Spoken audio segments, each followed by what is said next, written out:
오늘 우리에게 주시는 생명의 말씀은 요한계시록 1장 10절에서 20절 말씀입니다. 할렐루야. 옆에 분과 인사하시겠습니다. 잘 되고 있습니다. 기도하면 됩니다. 다시 한번요. 9월 달에도 믿음으로 승리합시다.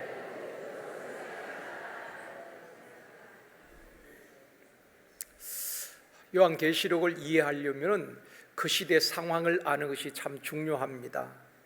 요한계시록은 당시 로마 도미티안 황제의 핍박 가운데에 어려움을 겪고 있는 소아시아 7교회와 성도들에게 위로와 소망을 주기 위해서 보낸 하나님의 편지인 것입니다. 계시록에 숫자나 상징적인 용어들이 많이 등장하는 것은 히브리 묵시 문학의 영향 때문에 그런 것입니다. 묵시란 말은 한자로 잠잠할 묵자에 보일 시자를 쓰고 있습니다. 감추어진 비밀을 나타내는 것, 드러내는 것, 그런 의미인 것입니다. 그래서 요한계시록을 다른 말로 묵시록이라 그렇게 말하기도 하는 것입니다. 지금은 군인들이 핸드폰을 다 소지하고 있습니다. 가족들과도 주말엔 통화도 할 수가 있습니다. 전에는 군에서 가족들에게 편지를 쓰면 검열을 다 했습니다. 요한계시록은 소아시아 7교회에 보낸 편지인데 당시 로마 제국의 감시와 통제 속에 있는 상황에서 로마 제국은 곧 망할 것이다, 하나님의 나라는 영원할 것이다, 이런 편지가 발각되어지면은 바로 죽는 것 아니겠습니까? 그래서 로마 제국은 망할 것이다, 직접적인 표현을 쓰지 아니하고 큰 용이 죽을 것이다, 이런 상징적인 용어를 쓰게 되는 것입니다. 이런 것을 묵시 문학이라고 말하는 것입니다. 로마 제국의 감시자들은 모르지만은 또 성도들은 그것이 무엇을 의미하는지 알게 된다는 것입니다. 이런 묵시 문학 안에 여러 가지 상징과 또 숫자들이 등장하는 것입니다. 옛날에 군에서는 암호가 있었습니다. 저녁에 보초를 나갈 때 보면 꼭 이 암호가 굉장히 중요했습니다. 우리 남자분들은 이해하시겠지만은 암호를 주고받는데 적은 모릅니다. 그러나 우리끼리는 서로 약속이 되어 있기 때문에 아는 것입니다. 예를 들어서 제가 요한 하면은 여러분이 뭐라고 해야 되겠습니까? 계시록, 이렇게 약속이 되어 있는 것입니다. 그런데 보초 근무 교대하는데 제가 요한 했는데 계시록 해야 우리 편이구나 알 수가 있는데 계시록 하지 않고 그 시기 이렇게 하면은 틀린 겁니다. 적으로 간주된다 이 말입니다. 전방에서는 암호가 맞지 않으면은 적으로 간주되고 총에 맞을 수도 있는 것입니다. 암호가 굉장히 중요하죠. 그래서 어떻게 보면은 요한계시록은 암호 같은 그런 숫자들도 참 많이 있습니다. 초대교회는 박해가 심했습니다. 신자들이 자신이 기독교인이라는 것을 숨겨야 했고 또 기독 신자들 간에는 우리가 예수 믿는 사람이라는 것을 서로 알게 되는 정표가 필요했던 것입니다. 작년에 종교교육지를 탐방할 때에 이탈리아에 있는 카타콤베를 갔습니다. 그 입구에서 찍은 사진인데요, 이 카타콤베는 지하 공동 묘지이기도 하지만은 초대 그리스도인들이 피난처이기도 한 것입니다. 그 로마 황제의 핍박을 피하여서 이 지하로 숨어 들어가서 거기서 태어나서 거기서 죽기도 했습니다. 또 죽은 사람을 그 안에다가 장사를 지냈던 것입니다. 아마 그 입구에서 우리 장로님 권사님들이 사진을 많이 찍으셨거든요. 그 사진에 보면은 익투스라는 물고기 그 사진들을 아마 무슨 의미인지도 모르고 그렇게 많이 찍었습니다. 이것이 바로 그리스도인들 간에 서로 그리스도인이란 표식인 것입니다. 익투스는 지금도 보면 성령차에 익투스를 붙이고 다니는 분들이 있습니다. 나는 예수 믿는 사람입니다. 하나의 상징적인 그런 표시인 것입니다. 이 익투스, 이 말의 의미는 예수서, 예수, 크리스토스, 그리스도, 세우, 하나님의, 휴오스, 아들, 소테르, 구세주란 그런 의미, 앞자를 따서 익투스, 물고기란 의미가 있는 것입니다. 그러니까 이 뜻은, 익투스란 뜻은 예수 그리스도, 하나님의 아들 구세주, 그런 의미거든요. 당시에 그리스도인들이 상징적인 것이기도 한 것입니다. 그런데 로마 사람들은 이 글씨를 보아도 이게 무슨 뜻인지 알 수가 없습니다. 그러나 그리스도인들은 다 알고 있죠. 그리스도인들은 그 표식을 보면 이분은 예수 믿는 사람이구나. 그래서 서로 숨겨주기도 하고 또 먹을 것을 주기도 하고 서로 도움을 주었던 것입니다. 그래서 요한계시록에는 숫자나 상징적인 표현들이 많이 있다 하는 것을 이해하시고 읽으시면 도움이 될 것 같습니다. 오늘은 환상 중에 본 예수 그리스도라는 제목으로 말씀을 드리려고 합니다. 첫 번째로 성령에 감동된 사람. 오늘 본문 10절 말씀 같이 읽겠습니다. 주의 날에 내가 성령에 감동되어 내 뒤에서 나는 나팔 소리 같은 큰 음성을 들으니, 주의 날은 주님이 부활하신 주일을 말하는 것입니다. 성령에 감동되었다, 계시록에 자주 등장하는 단어입니다. 4장 2절에도 말씀합니다. 내가 곧 성령에 감동되었더니. 17장 3절에도 말씀합니다. 곧 성령으로 나를 데리고 광야로 가니라. 21장 10절에도 말씀합니다. 성령으로 나를 데리고 크고 높은 산으로 올라가. 성령에 감동되었다는 말과 성령이 나를 데리고 갔다, 이 말은 똑같은 의미인 것입니다. 그러니까 이 사도 요한은 성령에 사로잡혀서 성령에 감동이 되어서 환상을 보고 이 요한계시로 쓰고 있다는 것입니다. 사랑하는 성도 여러분, 성경이 어떻게 기록이 되었습니까? 디모데후서 3장 16절에 말씀합니다. 같이 읽겠습니다. 모든 성경은 하나님의 감동으로 된 것으로 교훈과 책망과 바르게 함과 의로 교육하기에 유익하니. 성경은 사람이 기록한 것이 아닙니다. 성령의 감동이 되어서 기록된 말씀인 것입니다. 그래서 우리가 하나님의 말씀으로 받는 것입니다. 사람을 통해서 기록하셨지만은 그 사람을 성령께서 완전히 사로잡으시고 기록을 하게 하셨다는 것입니다. 그러므로 우리가 성경을 읽을 때에 성령의 감동 없이는 성경을 제대로 이해할 수도 없고 해석할 수도 없는 것입니다. 여러분, 성경 읽을 때에 그렇게 기도하는 것이 필요합니다. 성령의 감동으로 기록된 하나님의 말씀, 이 성경을 읽을 때에 성령의 감동으로 깨닫게 하여 주시옵소서. 성령의 감동 없이는 깨달을 수가 없지요.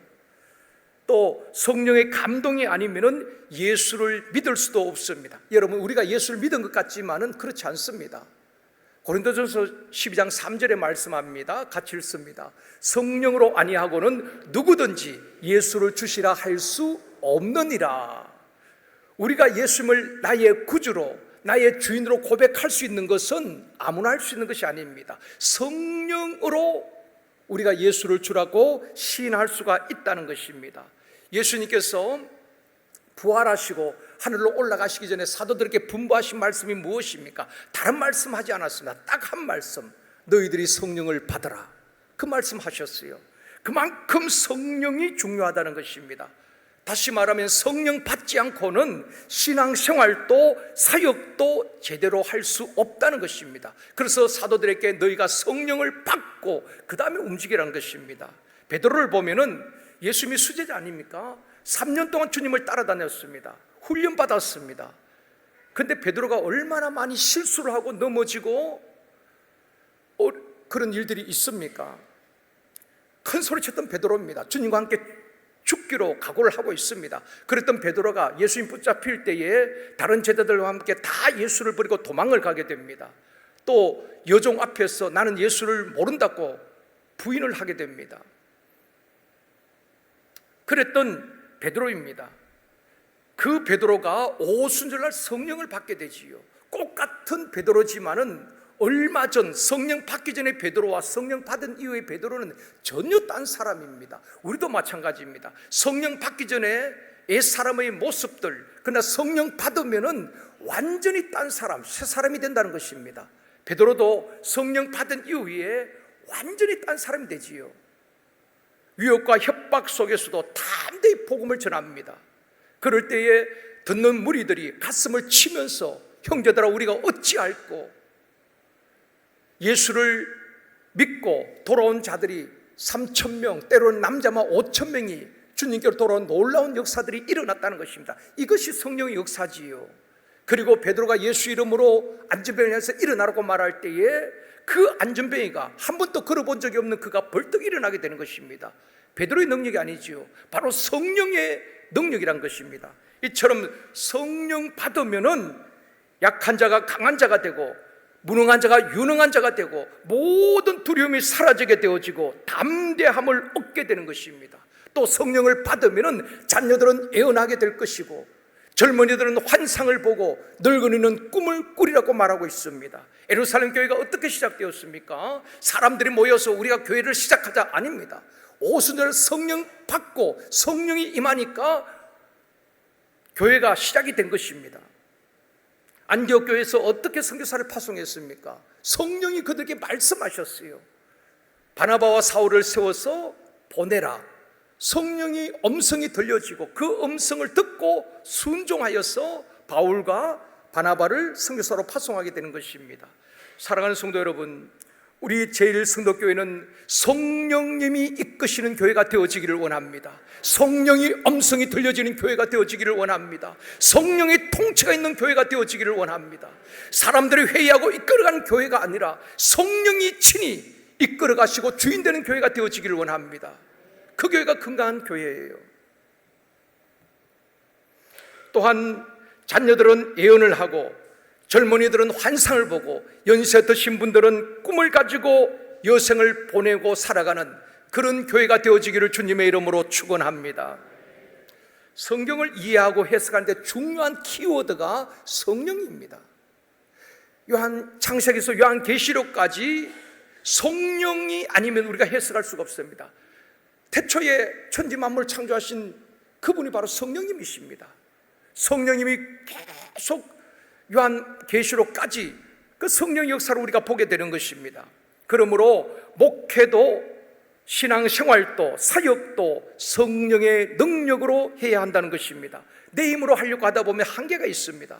하면서도 불평하게 되는 것입니다. 그러다가 스스로 지치고 때로는 번아웃되는 경우도 참 많이 있습니다.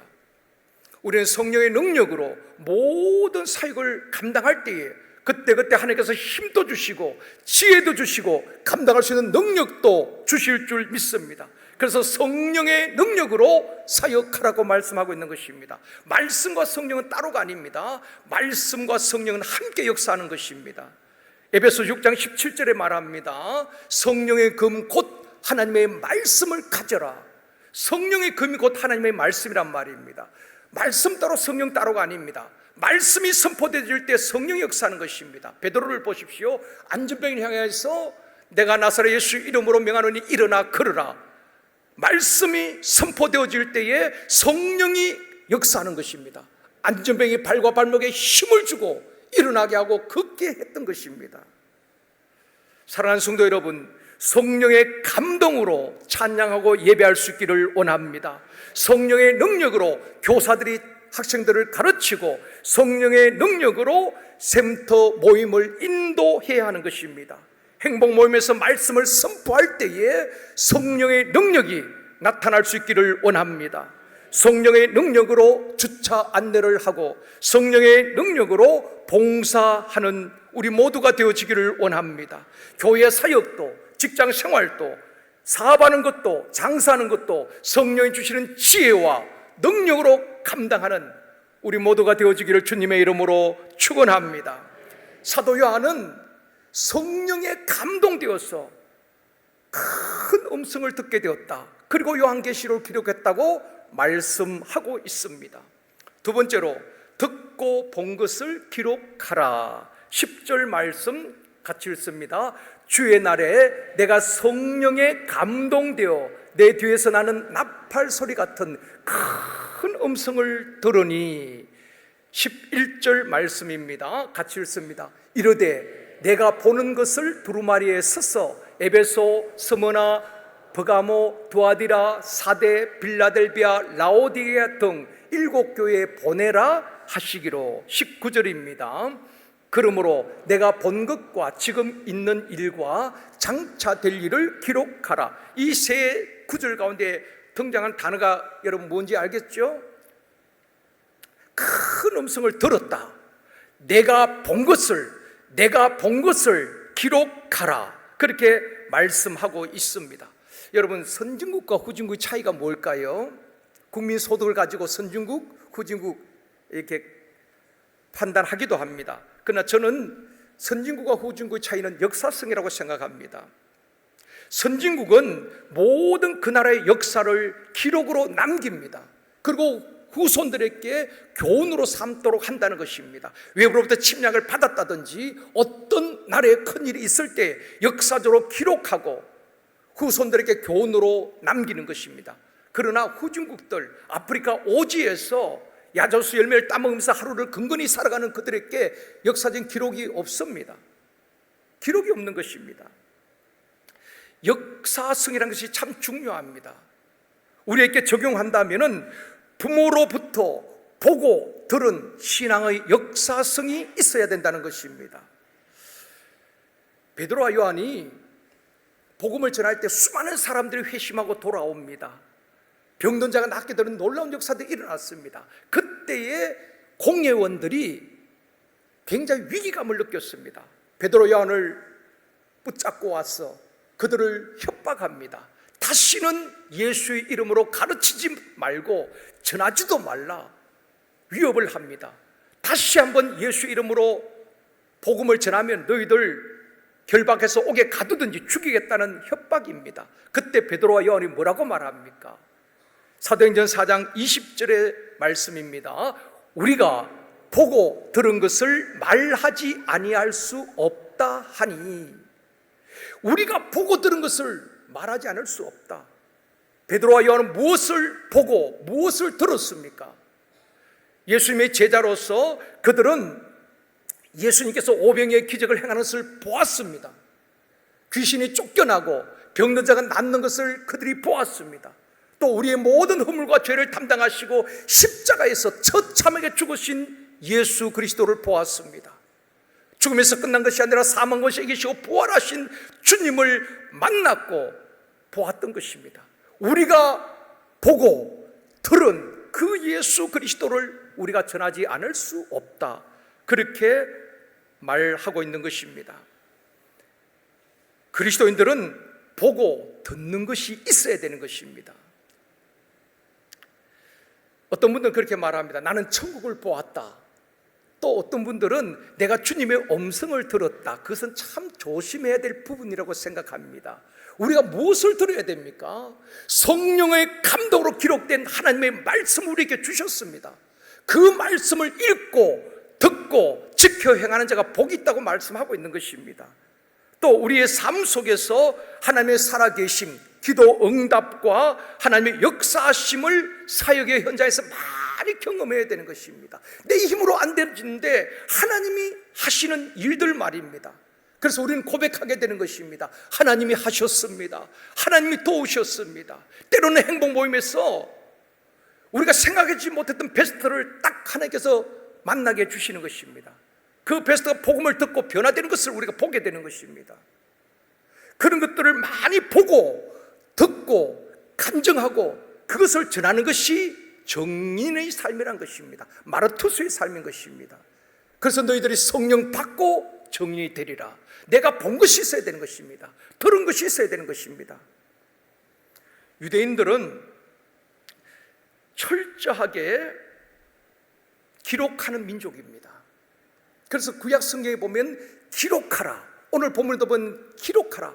사도 요한에게 너가 본 것을, 너가 들은 것을 다 기록하라. 그리고 유대인들의 교육은 보고 듣고 기록하는 것입니다. 그래서 구약에 보면은 이스라엘아 들으라, 자녀들아 들으라. 너희는 하나님의 말씀을 들을지어다. 말씀을 들을 때 내 영이 살아나는 것입니다. 회복이 되어지는 것입니다. 세상에서 들려오는 말이 아니라 하나님의 그 말씀은 우리의 영을 살리시고 치유하시고 회복시키시는 능력인 줄 믿습니다. 그리고 읽고 보아야 되는 것입니다. 유대인들은 신명기 6장에 보면 하나님의 말씀 토라를 이마에 붙이고 문설주에 다 기록하게 하는 것입니다. 그래서 유대인들이 집안에 가면은, 집에 들어가면은 사방에 하나님의 말씀이 붙여져 있는 것입니다. 기록되어 있는 것입니다. 눈으로 보고 귀로 듣고 그 마음에 새기는 것입니다. 이스라엘이 AD 70년에 완전히 망하고 전 세계로 그들이 뿔뿔이 흩어졌습니다. 2000년 동안 나라 없는 민족으로 전 세계에 디아스포라로 흩어져 있었지만은 그들이 다시 이스라엘을 재건하고 전 세계에 영향 있는 민족이 될 수 있었던 것은 귀로 듣고 읽었던 말씀을 그들의 마음에 새기고, 비록 전 세계에 흩어져 있었지만은 그 말씀 붙들고 다시 일어난 민족이 바로 유대인들인 것입니다. 사랑하는 성도 여러분, 우리 자녀들에게 무엇을 전수해야 되겠습니까? 대부분의 부모들은 좋은 대학 가고 좋은 직장 들어가고 좋은 남자 여자 만나서 결혼하고 그것을 성공으로 생각합니다. 그러나 우리가 먼저 자녀들에게 가르쳐야 될 것은 하나님의 말씀을 듣게 하고 또 보게 해야 되는 것입니다. 하나님의 역사하심을. 그럴 때에 그들이 말씀을 듣고 읽고 지켜 행할 때에 하나님께서 그들을 세계의 모든 민족 위에 뛰어나게 하실 줄 믿습니다. 제 말이 아니라 하나님의 약속된 말씀입니다. 말씀을 듣고 행하는 자는 세계 모든 민족에게 뛰어나게 할 것이다. 어디 가도 업신여김 당하지 아니하도록 하나님께서 그 인생을 책임져 주실 줄 믿습니다. 그런데 우리는 자녀들이 세상에서 성공하기를 바랐지만 신앙교육에 실패하고 안타까워하는 부모들이 얼마나 많은지 모릅니다. 뒷바라지를 잘했습니다. 그들이 좋은 대학교 들어가고 좋은 직장에 다닙니다. 그런데 신앙을 다 잃어버렸어요. 그런 경우를 보게 되는 것입니다. 우리는 하나님의 말씀을 제대로 가르치고 그들이 어딜 가든지 영향력 있는 그리스도로 살아가고 하나님을 높이고 어딜 가든지 세상을 리드하는 그리스도로 세워갈 때에 하나님이 그들을 세계 모든 민족 위에 뛰어나게 하실 것입니다. 뿐만 아니라 그들이 어딜 가든지 영향력 있는 삶을 살아갈 수 있도록 우리 하나님께서 그들을 축복하여 주실 줄 믿습니다. 우리는 우리가 보고 듣고 우리가 경험한 하나님을 우리 자녀들에게 알려주고 들려주고 신앙의 명문 가문을 세워가야 할 책임이 있다는 것입니다. 그래서 듣고 보고 기록하는 것이 참 중요한 것입니다. 세 번째로 환상 중에 본 예수 그리스도입니다. 요한이 큰 음성을 듣고 어디서 소리가 나는가 몸을 돌이켜 보았는데 7 금촛대를 보게 되는 것입니다. 본문 12절 말씀입니다. 같이 읽습니다. 몸을 돌이켜 나에게 말한 음성을 알아보려고 돌이킬 때에 7 금촛대를 보았는데, 큰 소리 나서 이게 무슨 소리냐 뒤로 돌아보는데 7 금촛대를 보게 되는 것입니다. 7 금촛대는 성소에 있는 성물인 것입니다. 이 7 금촛대는 무엇을 의미하는가? 앞으로 계시록에 7별, 7촛대 이런 말이 나오는데 7촛대는 20절에 보면은 7 교회라고 밝히고 있습니다. 이제 요한은 12절에서 마지막 절까지 예수 그리스도의 환상을 보게 되는 것입니다. 7가지로 제가 정리해서 말씀을 드리겠습니다. 첫 번째, 요한이 본 예수 그리스도의 모습은 주님은 발에 끌리는 옷과 가슴에 금띠를 띠고 있는 모습을 보게 되는 것입니다. 13절 말씀입니다. 같이 읽습니다. 촛대 사이에 인자 같은 이가 발에 끌리는 옷을 입고 가슴에 금띠를 띠고, 여러분, 옷은 그 사람의 신분과 직업을 나타내 주는 것입니다. 옷을 보면 그분이 뭘 하는지 알 수 있잖아요. 하얀 가운을 입은 분들을 보면 아, 이분은 의사구나. 군복을 입은 사람들 보면 아, 이분은 군인이구나. 학생 교복을 입은 학생들 보면 아, 이 청년은 학생이구나. 대략 알 수가 있습니다. 옷은 그 사람의 신분을 나타내는 것입니다. 예수님께서 발에 끌리는 옷을 입었다는 것은 이 옷은 대제사장이 입던 옷입니다. 대제사장들이 발에 끌리는 옷을 입었거든요. 대제사장이 하는 일이 무엇입니까? 우리 죄를 대속하는 직무를 대제사장이 하는 것입니다. 그리고 가슴에는 금띠를 띄었다. 금띠는 누가 띱니까? 왕이 띄는 것입니다. 옛날 왕복에 보면 금띠를 띄거든요. 왕의 복장입니다. 팔에 끌리는 옷과 금띠를 띄었다는 것은 예수 그리스도가 어떤 분인가를 말해주고 있는 것입니다. 외적인 형상이 아니라 예수 그리스도가 어떤 분인가. 제가 전에 말씀드렸죠. 요한계시록은 예수 그리스도가 어떤 분인가를 우리에게 알려주고 있다고 말씀을 드렸습니다.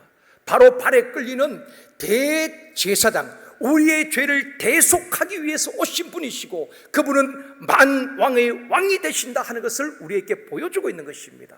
아멘입니다. 두 번째, 예수 그리스도가 어떤 모습으로 보여집니까? 주님의 머리와 털의 희기가 흰 양털 같고 눈 같으며 그의 눈은 불꽃 같다라고 말하고 있습니다. 14절 말씀입니다. 같이 읽습니다. 그의 머리와 털의 희기가 흰 양털 같고 눈 같으며 그의 눈은 불꽃 같고. 자, 여러분 요한계시록 이렇게 읽을 때 이게 무슨 말이야? 재미도 없어. 그냥 지나가는 때가 참 많이 있습니다. 그런데 그의 머리와 털의 희기가 흰 양털 같다. 무엇을 말합니까? 흰색은 순결과 거룩을 상징하거든요. 이사야 1장에 보면 너희 죄가 진홍같이 붉을지라도 뭐와 같이? 양털같이 희게 하리라. 우리 주님은 진홍같이 붉은 우리의 죄를 주님의 보혈로 다 씻으시고 양털같이 순결하게 깨끗하게 우리의 죄를 도말해 주신 분이라는 것을 보여주고 있는 것입니다. 그리고 그 눈은 불꽃 같다.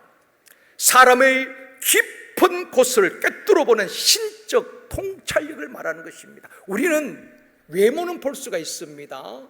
외모를 보고 판단할 수 있지만은 우리 주님은 외모를 보시는 분이 아니라 그 사람의 내면 깊은 곳까지 다 통찰하신 분이라고 말하고 있는 것입니다. 성령은 우리의 깊은 곳을 통찰하신 분이라고 말씀하고 있습니다.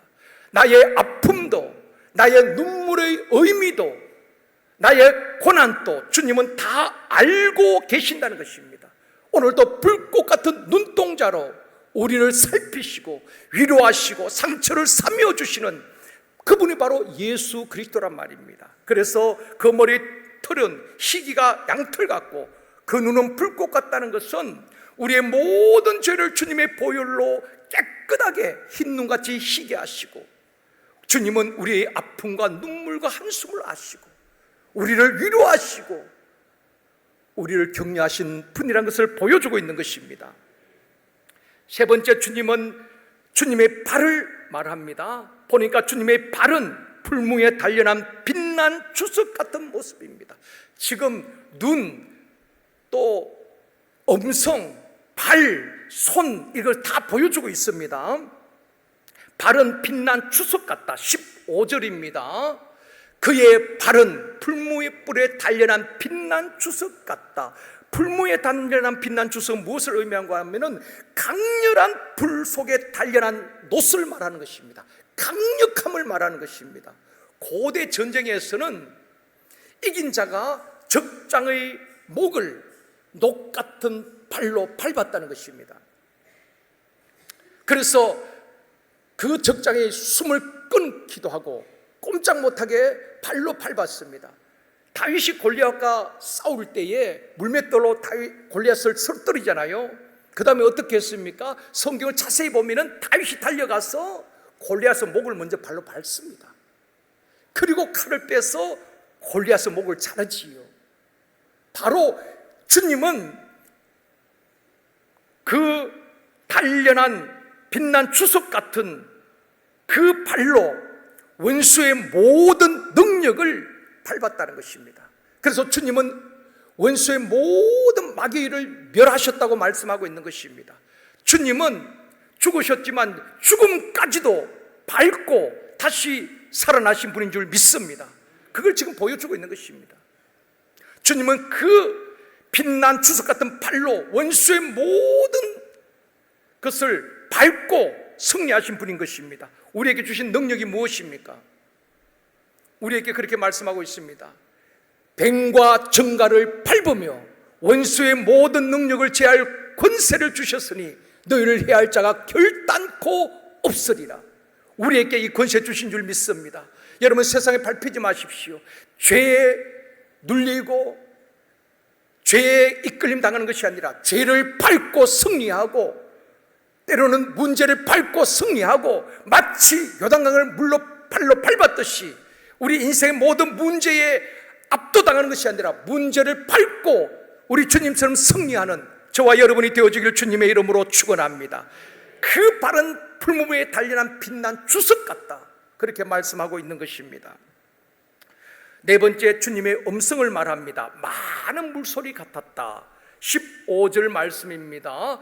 그의 음성은 많은 물소리 같으며, 지금 주님의 그 모습을 보았지만은 요한이 글로 다 표현할 수가 없었습니다. 음성을 들었지만 그 음성을 어떻게 표현할 수 있겠습니까? 요한은 자기가 표현할 수 있는 방법이 많은 물소리 같으며 라고 표현하고 있는 것입니다.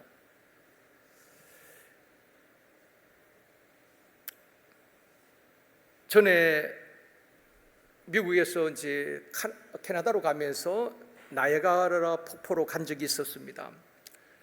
나이아가라 폭포 가까이 갈 때 물소리가 들리는 것입니다. 희미하게 물소리 들리는데 가까이 갈수록 그 물소리가 더 웅장하게 들리는 것입니다. 직접 딱 갔을 때에 그 물이 떨어지는 소리가 뭘로 표현을 못 하겠습니다. 그래서 한마디로 딱 표현한다면은 웅장하다, 그런 말로 표현할 수밖에 없다는 것입니다. 지금 사도 요한이 주님의 음성을 들었는데 어떻게 표현할 수 있겠습니까? 그 음성은 많은 물소리 같다. 아마 이런 표현이 아닌지 모르겠습니다. 주님의 그 음성은 웅장한 권위 있는 그런 음성이었다, 그렇게 기록을 하고 있습니다. 다섯 번째는 주님의 오른손에 7별이 있다고 말하고 있습니다. 16절 말씀입니다. 같이 읽습니다. 그의 오른손에 7별이 있고, 자, 7촛대는 7교회라고 말했습니다. 7별은 무엇을 말하는가? 20절에서 말씀합니다. 이번 주 암송 말씀입니다. 같이 읽습니다. 내가 본 것은 내 오른손의 7별의 비밀과 또 7금촛대라. 7별은 7교회의 사자요 7촛대는 7교회니라. 앞으로 7교회 7별이 나옵니다. 자주. 그럴 때는 7촛대는 7교회를 말하는구나, 7별은 7교회의 사자들, 지도자들을 말하는구나, 그렇게 이해하시면 됩니다. 그러니까 주님께서 7교회의 사자들을 주님이 붙들고 계신다는 것입니다. 지금도 주님은 교회의 사자들, 목회자들, 지도자들을 붙들고 계신 줄 믿습니다. 교회는 주님이 붙들고 운행하시는 것입니다. 그렇다면 목사도, 장로님들, 지역회장님, 목자장님, 샘터장님, 교사들, 또 행복모임 인도자들, 주님의 손에 붙잡힌 바 되어지기를 원합니다. 오늘도 주님은 그 지도자들 주님의 손에 붙들고 그들을 통하여서 복음이 전해지게 하고 하나님 나라를 확장해 가시는 줄 믿습니다. 자기 감정, 자기 생각에 사로잡히고 붙잡히는 것이 아니라 주님의 능하신 손에 붙잡혀 능력 있게 쓰임받는 저와 여러분이 되어지기를 주님의 이름으로 축원합니다. 여섯 번째는 주님의 입에서 좌우에 날선 금이 나온다. 16절 말씀합니다. 그 입에서 좌우에 날선 금이 나오고, 무슨 말입니까? 하나님의 말씀은 살아있고 좌우에 날선 어떤 금보다 예리하다. 말씀은 아주 예리한 금보다 더 예리하여서 우리의 심령과 관절과 골수를 찔러 쪼개기까지 하며 치유하고 회복시키는 그것이 말씀의 능력이란 것입니다. 주님은 오늘도 교회와 사역자들 통하여서 좌우의 날선 검처럼 말씀을 선포하게 하시고 그 말씀이 우리의 힘을 주고 그 말씀이 좌우의 날선 검보다 더 예리하여서 우리가 끊어야 될 것을 끊게 하고 우리를 치유하고 회복시키시는 줄 믿습니다. 오늘도 우리 하나님은 말씀을 통해서 우리에게 역사하고 말씀하시고 치유하시고 회복시키신다는 것을 보여주고 있는 것입니다. 7번째, 주님의 얼굴을 마지막으로 이야기하고 있습니다. 그 얼굴은 해가 힘있게 비치는 것 같았다. 16절 말씀입니다. 같이 읽습니다. 그 얼굴은 해가 힘있게 비치는 것 같더라. 그래서 같더라, 그렇게 표현하고 있는 것입니다. 많은 물소리 같더라. 얼굴은 해가 힘있게 비치는 것 같더라. 말로 다 표현할 수가 없는 것입니다. 언어의 한계가 있기 때문에 말입니다. 베드로와 요한도 야고보와 함께 변화산상에 올라간 적 있잖아요. 주님이 그를 데리고 갔습니다. 그때 주님이 변형이 되셨는데 그때 뭐라고 표현합니까? 그의 얼굴이, 주님의 얼굴이 해같이 빛나며 옷이 빛과 같이 희어졌더라. 사도 요한이 본 것과 베드로가 변화산에 본 것이 똑같이 그렇게 표현하고 있는 것입니다. 그의 얼굴은 해같이 빛났다. 우리 주님은 빛 그 자체인 것입니다. 빛으로 이 땅에 오신 것입니다. 그분이 빛이시기 때문에 주님이 오시면은 교회도 모든 어둠의 권세가 떠나가게 될 줄 믿습니다. 아침에 해가 돋으면 어둠은 물러가듯이 가정에 주님이 오시면 가정의 모든 어둠의 세력들이 떠나가게 되는 것입니다. 그래서 우리는 날마다 주님을 환영해야 되는 것입니다. 주여, 우리 교회에 오시옵소서. 우리 가정에 오시옵소서. 내 심령에 주님이 빛 대신 주님이 오시면은 모든 어두움과 슬픔의 세력들이 힘을 잃고 떠나가게 되는 것입니다. 주님의 통치가 이루어지는 것입니다. 그래서 주님은 그 얼굴이 해같이 힘있고 빛난다고 말씀하고 있는 것입니다. 사사기 5장 31절 말씀 같이 읽습니다. 여호와여, 주를 사랑하는 자들은 해가 힘있게 도둠 같게 하시옵소서 하니라. 그 땅이 40년 동안 평온하였더라. 사사기도 보면 주를 사랑하는 자들은, 바로 이 시대의 성도들은 해가 힘있게 도둠 같게 하시옵소서. 희망 있고 힘 있는 그런 삶을 살아갈 것을 이야기하고 있는 것입니다. 여러분, 우리 가정에도 교회에도 우리의 심령에 빛 대신 주님이 임하시고 모든 어둠의 세력들이 떠나가고 우울한 마음, 슬픔의 영들이 떠나가게 되어지고 그때 희락이 부어지고 말할 수 없는 기쁨과 평안이 주어지게 될 줄 믿습니다. 사도 요한은 주의 날에 큰 음성을 듣고 성령의 감동이 되어서 주님을 보게 된 것입니다. 오늘 본문에서 주님이 어떤 모습이냐, 눈이 몇 겹냐, 귀가 몇 겹냐, 그걸 말하는 게 아닙니다.